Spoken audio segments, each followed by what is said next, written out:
சந்தியா வேலை அப்படிங்கிறது இரு பொழுதுகள் சந்திக்கிற நேரம்.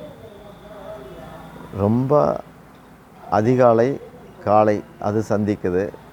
அதாவது காத்தால 6 மணி சூரிய உதயத்தை ஒட்டி, அப்புறம் நடுப்பகல், அதுக்கப்புறம் அதே போல் அந்தி பொழுது சாயந்தரம்.